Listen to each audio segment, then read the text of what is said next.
الحمد للہ رب العالمین والصلاة والسلام علی رسولہ الکریم وعلی آلہ واصحابہ اجمعین اما بعد فاعوذ باللہ من الشیطان الرجیم بسم اللہ الرحمن الرحیم واعتصموا بحبل اللہ جميعا ولا تفرقوا صدق اللہ العلی العظیم۔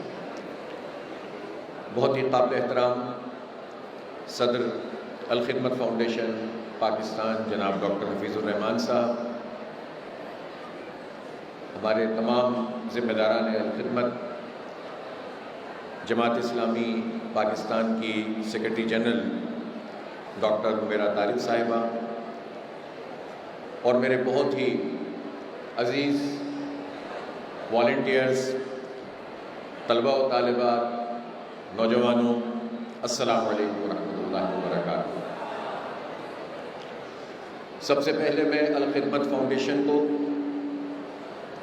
مبارکباد پیش کرتا ہوں کہ اتنا زبردست پروگرام یہاں منعقد کیا ہے، اور جو ایک بہت بڑے اسکیل پر الخدمت کے والنٹیئرز پورے پاکستان میں موجود ہیں، اس میں سے صرف اس شہر اور اس کے کچھ آس پاس کے علاقوں سے اور کچھ اور شہروں سے نمائندگی کرتے ہوئے یہ خوبصورت تقریب سجائی ہے۔ اور در حقیقت اس طرح کے جو کنونشن ہوتے ہیں، گیدرنگز ہوتی ہیں، وہ اپنے حوصلوں کو بڑھانے کے لیے ہوتی ہیں، کام کو سمجھ کر اور آگے بہتر طریقے سے پرفارم کرنے کے لیے ہوتی ہیں۔ تو مجھے امید ہے کہ آج کے اس سیشن کے بعد جب آپ لوگ یہاں سے جائیں گے تو ایک نئے عزم سے انسانیت کی خدمت کا فریضہ مزید بہتر طریقے سے انجام دیں گے۔ میں آپ تمام والنٹیئرز کو بھی مبارکباد پیش کرتا ہوں کہ آپ خیر کے کاموں میں الخدمت کے ساتھ ہیں۔ نبی پاک صلی اللہ علیہ وآلہ وسلم نے فرمایا کہ خیر الناس من ینفع الناس، انسانوں میں سے بہتر وہ ہے جو انسانوں کے لیے بہتر ہے، ان کے لیے نفع بخش ہے۔ تو اپنے لیے بہت سارے لوگ جیتے ہیں، لیکن انسانیت کے لیے خدمت کرتے ہوئے جینا یہ بہت بڑے اعزاز کی بات ہے، اور یہ ہمارے پورے دین کی اسپرٹ ہے۔ ہمارے دین میں دولت کمانے سے نہیں روکا گیا، کاروبار کرنے سے نہیں روکا گیا، بلکہ انکریج کیا گیا ہے کہ آپ کاروبار کریں، بزنس کریں۔ اس سے نہیں روکا گیا کہ آپ دنیا کی ضروریات کو پورا کریں، بلکہ اپنے بیوی بچوں پہ جو مال خرچ کیا جاتا ہے اگر وہ حلال اور طیب طریقے سے ہو تو وہ مالی عبادت ہے، وہ پورا عمل عبادت میں شامل ہوتا ہے۔ اور اسی طرح سے اور بھی جو ہم کام انجام دیتے ہیں وہ اللہ تعالیٰ کی بتائی ہوئی ہدایت کی روشنی میں ہم انجام دیں، چاہے وہ دنیاوی کام ہو، وہ بھی عبادت کا درجہ رکھتا ہے۔ ہمارے دین کی یہ خوبصورتی ہے۔ لیکن اس مال کے حوالے سے ایک خاص بات ہے جو ہمارا دین ہماری رہنمائی کرتا ہے کہ اس دنیا کو، اس مال کو، اس دنیا کی محبت کو دل میں مت بساؤ، اس کو برتو، اس میں اچھا پہنو، اچھا کھاؤ، اللہ نے جو نعمتیں دی ہیں اس کا ذکر بھی کرو اور اس کو اختیار بھی کرو، لیکن کبھی ایسے نہ ہو جاؤ کہ بس اسی کے ہو کر رہ جاؤ۔ اور ہمارا دین یہ ترغیب دیتا ہے کہ آپ اپنے مال میں سے اپنے خاندان کو، اپنے رشتہ داروں کو، اپنے محلے والوں کو، اور وہ لوگ جو ڈپرائیوڈ ہیں، وہ لوگ کہ جو مستحق ہیں، اپنے مال میں ان کو بھی شریک کرو۔ اس میں سے کچھ فرض مالی عبادت ہے جو زکوٰۃ کی صورت میں ہے، اور پھر صدقہ ہے جو آپ کے مال کو مزید بڑھاتا ہے۔ اسی طرح سے اللہ تعالیٰ نے ایک وہ طاقت اور دولت ہوتی ہے جو مال کی، پیسوں کی صورت میں ہوتی ہے۔ آپ سب تو بہت ساری تعداد میں اس وقت ایسے لوگ موجود ہیں کہ جو پڑھ رہے ہیں، اس وقت اسٹوڈنٹس ہیں۔ آپ کے پاس کون سی دولت ہے؟ اللہ تعالیٰ نے جو کچھ بھی صلاحیت آپ کو، مجھے، ہم سب کو عطا کی ہے وہ اللہ کا رزق ہے۔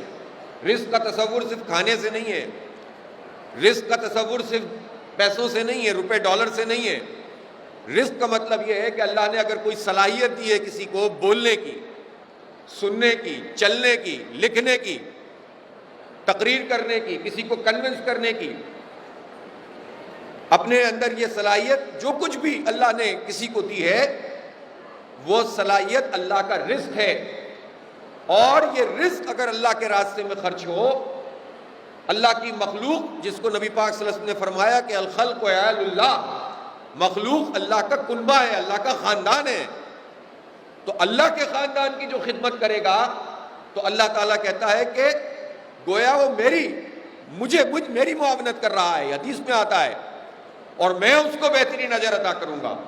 تو آپ سوچ سکتے ہیں کہ آپ اگر اپنی صلاحیت ایک والنٹیئر کے طور پر دکھی انسانیت کے لیے لگاتے ہیں، کسی ڈیزاسٹر میں آپ لوگوں کے ساتھ کھڑے ہوتے ہیں، کسی کو پانی پلانے کی ترغیب دینے کے لیے واٹر فلٹریشن پلانٹ میں آپ کا کوئی کنٹریبیوشن ہے، آپ شجرکاری مہم میں حصہ لیتے ہیں تاکہ انسانیت کا بھلا ہو۔ اس وقت آپ دیکھ رہے ہیں کہ ماحولیاتی مسئلہ کتنا بڑا مسئلہ بن چکا ہے، ہر کوئی پریشان ہے اس اسموک سے کہ جس سے گزر کر ہم اس کمرے میں پہنچے ہیں، وہ پتہ نہیں اندر بھی کتنا انہیل کر رہے ہوں گے۔ تو آپ اگر شجرکاری مہم میں حصہ لے رہے ہیں، آپ اگر ایجوکیشن میں کوئی کام کر رہے ہیں، اگر بنو قابل کا ایک بہت ہیوج پروجیکٹ جو آپ پورے پاکستان کے لیے لانچ ہو چکا ہے اس میں آپ پارٹیسپیٹ کریں گے، تو اس کا مطلب یہ ہے کہ آپ اپنی صلاحیت جو اللہ کا رزق ہے اس صلاحیت کو اللہ کے راستے میں لگائیں گے، اللہ کی مخلوق کے لیے لگائیں گے، اور انشاءاللہ اللہ تعالیٰ اپنے ظرف کے مطابق جو اللہ کا ظرف ہے اس کے مطابق وہ آپ کو عطا کرے گا انشاءاللہ تعالیٰ۔ تو آپ خوش قسمت لوگ ہیں، آپ وہ سلیکٹڈ لوگ ہیں کہ جنہوں نے اس راستے کا انتخاب کیا ہے، میں آپ کو مبارکباد پیش کرتا ہوں۔ میرے بہت ہی عزیز دوستو، ہمارے فلسطینی یہاں پر نوجوان موجود ہیں، اور this is pride for us, we are hosting them, یہ کچھ بھی نہیں ہے سوائے اس کے کہ ہم ان کی خدمت کر رہے ہیں، اور انشاءاللہ the day will come when we will go to Masjid Aqsa and offer prayer and they will host us inshallah ta'ala۔ اس لیے یہ امت پوری کی پوری ہمارے جسم کا حصہ ہے، یہ جسد واحدہ ہے، اس کے کسی حصے میں تکلیف ہے یہ ہماری تکلیف ہے، یہ کوئی ہمارا احسان نہیں ہے ان کے اوپر۔ یہ بہت بڑے لوگ ہیں، ان کے آباء و اجداد بہت بڑے ہیں، یہ پوری امت کا سرمایہ ہے، یہ پوری امت کا فرض کفایہ ادا کرنے والے غزہ کے لوگ ہیں۔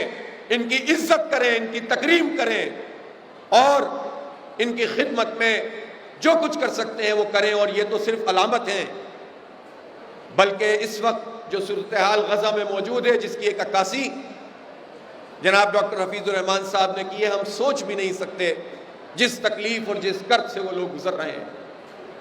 وہ 23 لاکھ انسان روز جو بموں کی آواز سنتے ہیں اور آگ اور خون دیکھتے ہیں، روز اپنے بچوں کو زمین میں اتارتے ہیں، بعض اوقات تو وہ شناخت بھی نہیں کر پاتے ہیں کہ ان کا بچہ کون سا ہے اور پڑوسی کا بچہ کون سا ہے۔ اس تکلیف کا احساس عام حالات میں رہنے والے نہیں کر سکتے، لہذا آج ان کے لیے آواز بلند کرنا بھی خدمت کا ایک بہت بڑا کام ہے۔ ان کے لیے جو وسائل دستیاب کر سکتے ہیں وہ بھی والنٹیئر بن کر ہم یہ کام کریں، اور ان کے لیے لکھیں، ان کے لیے بولیں، ان کے لیے پڑھیں، پوری دنیا کو ان کی پشت پر کھڑا کریں۔ یہ بہت بڑا جہاد ہے جو ہم سب کو انشاءاللہ انجام دینا ہے۔ میرے بہت ہی عزیز نوجوانوں، پاکستان الحمدللہ نوجوانوں کا ملک ہے۔ اس پاکستان کو اللہ تعالیٰ نے بہت ساری دولت سے نوازا ہے۔ دنیا میں بہت سے ملک ایسے ہیں جہاں پر آئل نہیں نکلتا، گیس نہیں نکلتی۔ دنیا میں بہت سے ملک ایسے ہیں جہاں دریا نہیں ہوتے ہیں، بہت سے ملک ایسے ہیں جنہیں سمندر نہیں ملتا۔ یہ پاکستان کیسا ملک ہے کہ یہاں زبردست قسم کا سمندری ہمارا ہزاروں کلومیٹر کا ایک کوسٹل ایریا موجود ہے، پورٹس موجود ہیں بہترین، اس میں لہلہاتے کھیت موجود ہیں، اس میں پہاڑ ہیں، دنیا کی بڑی بڑی چوٹیاں یہاں موجود ہیں۔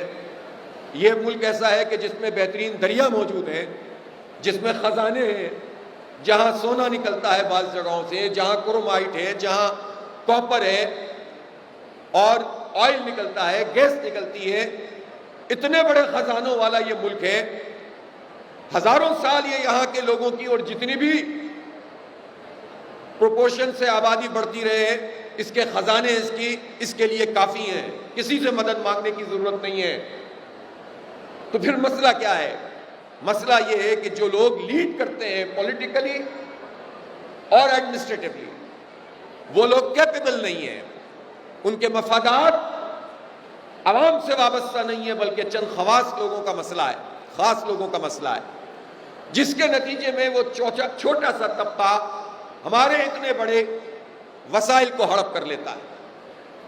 نوجوانوں، اس میں کرنے کا کام یہ ہے کہ ہم اپنے ملک کو، اس کے خزانوں کو، اور اس کی جو اسٹرینتھ ہے، جو اصل اسٹرینتھ ہے یوتھ، اس کو اس ملک سے مایوس نہ ہونے دیں۔ اس ملک کے خزانوں پہ جو لوگ سانپ بن کر بیٹھے ہیں، ان کو ان کے اس کام سے، اس منصب سے معزول کریں۔ یہ ہمارے خزانے ہیں، یہ ہمارے بچوں پہ لگنے چاہیے، یہ ہمارے وسائل ہیں، یہ پاکستان کے 25 کروڑ لوگوں پہ لگنے چاہیے۔ 2,62,00,000 بچے اس وقت آؤٹ آف اسکول ہیں، 5 سے 15 سال کے بچے ہیں، انہیں اسکول میں ہونا چاہیے، وہ اسکول میں نہیں ہے۔ جو میٹرک کر لیتے ہیں ان کا ڈراپ آؤٹ ریشو ملینز کی تعداد میں، ہر سال وہ آگے نہیں پڑھ پاتے۔ جو انٹرمیڈیٹ کر لیتے ہیں وہ ہائر ایجوکیشن حاصل نہیں کر پاتے۔ اللہ تعالیٰ نے آپ کو یہ توفیق دی ہے، آپ کو یہ نعمت دی ہے کہ آپ پڑھ رہے ہیں، آپ یونیورسٹیوں میں ہیں۔ مجھے بتائیں پاکستان میں کتنے پرسنٹ لوگوں کو یہ اپرچونٹی حاصل ہے کہ وہ پاکستان کی نجی یا سرکاری جامعہ میں پڑھ سکتے ہوں؟ پرائیویٹ سیکٹر میں پڑھنے والے تو بہت ہی محدود ہوں گے، گورنمنٹ کے اداروں میں پڑھنے کے قابل بھی نہیں رہے ہیں۔ آپ سوچ سکتے ہیں کہ جس ملک میں تعلیم ایک کاروبار بن جائے، ایک کموڈٹی بن جائے، جتنے پیسے دو اتنی اچھی تعلیم لو، جب یہ ہو جائے تو اس ملک کی بدقسمتی اس سے زیادہ ہو نہیں سکتی۔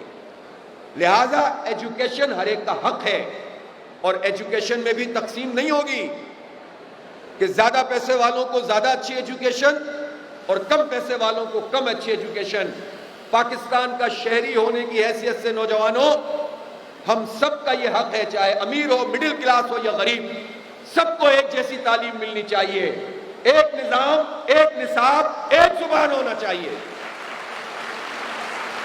کوالٹی ایجوکیشن کسی کی میراث نہیں ہے، یہ ایک دیہاتی غریب بچہ بھی حق رکھتا ہے کہ اس کو کوالٹی ایجوکیشن ملے۔ اور بہت ساری چیزوں میں ہم اپنے پڑوسی ملکوں سے مقابلہ کرتے ہیں۔ جا کر ابھی سرچ کریں جواہر لال نہرو یونیورسٹی اور دیکھیں وہاں پر ماسٹرز کے جو کورسز ہوتے ہیں اس کی کتنی فیس ہے، آپ کو پتہ چل جائے گا۔ یہ جو ہم کہتے ہیں نا کہ وہاں پر پوری دنیا کا سافٹ ویئر انجینئر وہیں پر ہوتے ہیں، فلاں یہاں ہوتے ہیں، کیوں ہوتے ہیں؟ اس لیے ہوتے ہیں کہ اپرچونٹیز ہیں، ہر ایک کے لیے اپرچونٹی ہے، پھر اپنی صلاحیت ہے کہ کون آگے بڑھتا ہے اور کون نہیں بڑھتا۔ یہاں تو پاکستان میں اگر پرائیویٹ سیکٹر کو ہٹا دیں، دوسرا پہلو، تو سرکار کے نظام میں تو کچھ ملتا ہی نہیں ہے۔ تو پرائیویٹ سیکٹر کا کنٹریبیوشن اپنی جگہ، اس کی مجبوریاں اپنی جگہ، لیکن اگر سرکار کا نظام درست ہو جائے تو یہ پورا پرائیویٹ سیکٹر اپنی 1400 سالہ ہسٹری سے جڑ جائے گا، اور یہ پرائیویٹ سیکٹر بھی مجبور ہو جائے گا کہ یہ کاروبار نہیں کرے گا، وقت کی بنیاد پر تعلیم دے گا، جو ہمارا پرائیڈ ہے، جو ہمارا اعزاز ہے۔ لیکن سرکار کو قبلہ درست کرنا ہوگا۔ ہمارے یہاں المیہ کیا ہے؟ سرکار کے لوگ پہلے اداروں کو تباہ کرتے ہیں، حکومتیں ایجوکیشن سے بری ذمہ ہو گئی ہیں، اور آہستہ آہستہ وہ تمام سرکاری اداروں کو اپنے سر سے اٹھا کر پھینکنا چاہتے ہیں۔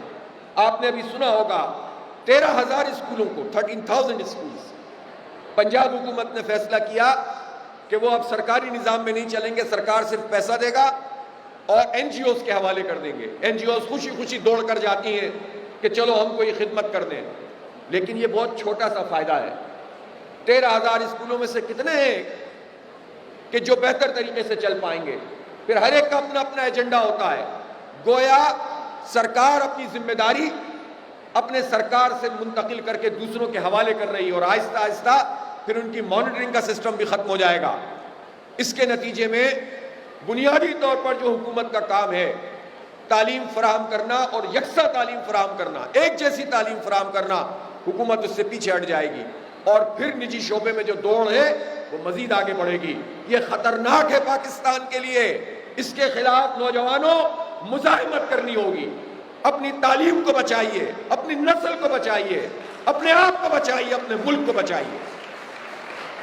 اس لیے ایجوکیشن ہر ایک کا حق ہے، اس حق کے لیے آواز اٹھانا بہت بڑی خدمت ہے۔ ہمارے وسائل ہم پر لگنے چاہیے۔ آپ مجھے بتائیے کہ دنیا میں جو اب اس وقت ڈیولپمنٹ ہو رہی ہے، جو ترقی اس وقت ہو رہی ہے، اس ترقی میں یہ انٹرنیٹ کنیکٹیوٹی کے بعد، یہ کمپیوٹر کے بعد، اور پھر اس کے بعد اب جو اے آئی میں ہم اتنے آگے پوری دنیا بڑھ رہی ہے، اس کے بعد اب تو پاکستان کے حکمرانوں کو ہوش کے ناخن لینے چاہیے نا۔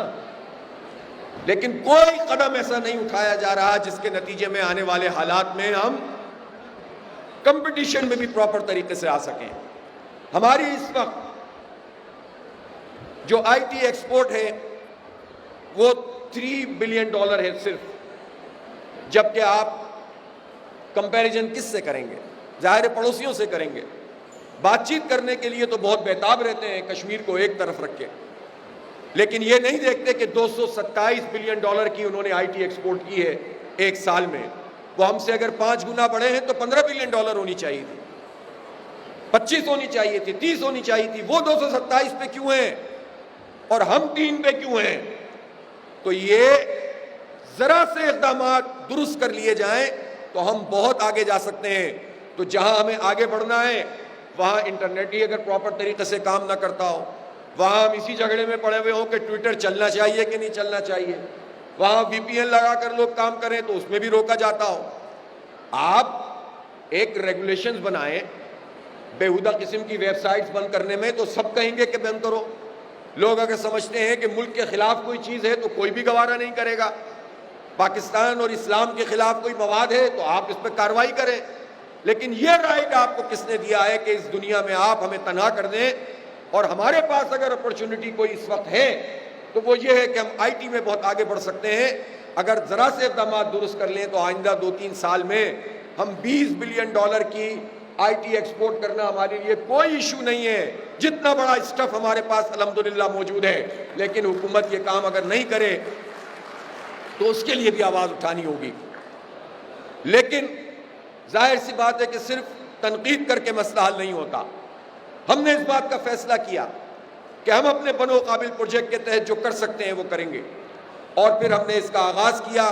الحمدللہ ہم نے 50,000 بچوں کو، نوجوانوں کو، یوتھ کو فری آئی ٹی کورسز کروائے ہیں۔ کراچی میں بھی کروائے ہیں، لاہور میں بھی کمپلیٹ ہو گیا ہے، اسی طرح اسلام آباد اور پشاور میں بھی اس وقت پروسیس شروع ہو گیا ہے، اور 7 نومبر کو ہم نے یہاں پر پورے پاکستان کی سطح پر اس کو لانچ کر دیا ہے۔ ہم انشاءاللہ تعالیٰ اگلے 2 سال میں 10 لاکھ بچوں کو، 10 لاکھ نوجوانوں کو فری آئی ٹی کورسز کروائیں گے انشاءاللہ۔ انہیں اس قابل بنائیں گے کہ وہ اپنا کوئی کام کر سکیں، وہ فری لانسر بن سکیں، ان کی جابز کا بھی اہتمام کریں گے۔ اس وقت بھی ہم نے قابل.job کا ایک پلیٹ فارم بنا دیا ہے، اور اس پہ سافٹ ویئر ہاؤسز کو اور انڈسٹری کو کنیکٹ کر دیا ہے یوتھ کے ساتھ۔ آپ کورسز کرتے جائیے اور یوتھ انڈسٹری سے کنیکٹ ہوتے جائیے، اور انشاءاللہ تعالیٰ اس کے نتیجے میں آپ کو روزگار بھی ملے گا۔ خاص طور پر ہماری جو خواتین ہیں، ہماری بیٹیاں ہیں، ہماری یہ بچیاں ہیں، یہ عزت اور احترام کے ساتھ انشاءاللہ تعالیٰ ایجوکیشن بھی حاصل کریں گی، ان کو کوئی خوف بھی نہیں ہوگا، اور انشاءاللہ اپنی سروسز بھی پرووائڈ ان کو کی جائیں گی اور یہ کریں گی۔ اسی طرح سے ہم انکیوبیشن سینٹرز بنا رہے ہیں، کچھ ہمارے آلریڈی بن چکے ہیں۔ لاہور میں ایک اسٹیٹ آف دی آرٹ، اسلام آباد میں، کراچی میں اس وقت کام کر رہے ہیں اور مزید بھی بنانے ہیں۔ پورے پاکستان میں، پشاور میں، کوئٹہ میں، بلوچستان کے لیے، ہم گوادر کے لیے انشاءاللہ تعالیٰ آئی ٹی کا یہ پروجیکٹ بہت تیزی سے آگے لے کر چلیں گے۔ اسی طرح قبائلی بیلٹ میں، جہاں ہر وقت فوجی آپریشنوں کا لوگ شکار رہتے ہیں، پوری دنیا کی پراکسی ہمارے ان علاقوں میں لڑی جا رہی ہے، اور اس کے نتیجے میں پختون رو رہے ہیں، بلوچ رو رہے ہیں، پریشان ہیں سب لوگ۔ لیکن یہ راستہ نہیں ہے کہ آپ صرف بارود کے ذریعے سے ان کو کنٹرول کریں، انہیں روزگار دینا پڑے گا، انہیں عزت دینی پڑے گی، ان کا انفراسٹرکچر ٹھیک کرنا ہوگا، ان کو ایجوکیشن دینی ہوگی، انہیں آئی ٹی کی فیلڈ میں آگے بڑھانا ہوگا۔ اور ہم یہاں پنجاب میں بیٹھ کر یہ بات کہتے ہیں کہ ہم اپنے بلوچ اور پختون بھائیوں کو امپاور کرنا چاہتے ہیں۔ چاہے دنیا میں کوئی ہمیں تقسیم کرنے کی کتنی بھی کوشش کرے.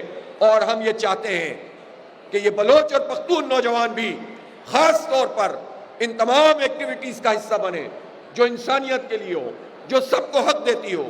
ہمارا دین ہمیں وہ نظام دیتا ہے جس کے نتیجے میں ہر قوم کو, ہر برادری کو, ہر قبیلے کو, ہر ذات کو, ہر مسلک والے کو اور ہر مذہب والے کو اس کا پراپر حق ملتا ہے. یہ نظام نہیں ہے تو حق نہیں مل رہا. یہ نظام ہوتا تو آج قوم پرستی کے نعرے پروان نہیں چڑھتے. اس لیے اس نظام کے لیے جد و جہد کرنا ہر والنٹیئر کی ذمہ داری ہے. اس لیے میں ایک مرتبہ پھر آپ لوگوں کو مبارکباد پیش کرتا ہوں اتنا زبردست قسم کا ایونٹ یہاں پر بنانے, سجانے اور یہاں ایک نئے عزم اور حوصلے سے اپنے آپ کو آراستہ و پیراستہ کرنے پر. الخدمت فاؤنڈیشن کی پوری ٹیم یہاں ہمارے سامنے موجود ہے. خاص طور پہ میں مشتاق مانگٹ صاحب جو یہ والنٹیئرز کا پورا کام اس کی نگرانی کر رہے ہیں, ان کو خاص طور پر میں اور ان کی پوری ٹیم کو اپریشیٹ کرتا ہوں جو سب لوگ مل کر کام کر رہے ہیں. اللہ تعالیٰ آپ کو اسی طرح سے آگے بڑھائے.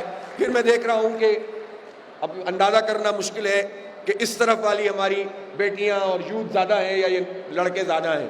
میرا خیال ہے ٹکر کا مقابلہ ہے, کام میں بھی ٹکر کا مقابلہ ہوگا. اور میں دن بدن یہ دیکھتا ہوں کہ ہماری بچیاں ایجوکیشن میں لڑکوں سے بہت آگے نکلتی جا رہی ہیں. تو تالی آپ بھی بجائیے نا, آپ کو کیا پریشانی ہے. یہ تو اچھی مسابقت ہے. یہی والی مسابقت کریں, وہ جو الٹی سیدھی چیزیں چلتی ہیں وہ چھوڑ دیں. علم میں مسابقت کریں, خیر کے کاموں میں مسابقت کریں. فاستبقوا الخیرات, اللہ تعالیٰ نے کہا ہے کہ خیر کے کاموں میں ایک دوسرے سے سبقت لینے کی کوشش کرو. اس لیے نہیں کرو کہ کس کے پاس مال زیادہ ہے, دولت زیادہ ہے, کس کی تصویر زیادہ ہے, کس کو لوگ جو ہیں وہ لائک زیادہ کرتے ہیں. اللہ کے نزدیک آپ کے لائک ملنے شروع ہو گئے تو پوری دنیا بھی لائک کر رہی ہو تو وہ سب ہیچ ہے. اللہ کے نزدیک ہمیں پسندیدہ ہونا ہے. انشاءاللہ دنیا خود ہی عزت کرنے لگے گی, دنیا خود ہی پیچھے چلے گی انشاءاللہ. بہت بہت شکریہ. السلام علیکم ورحمۃ اللہ وبرکاتہ.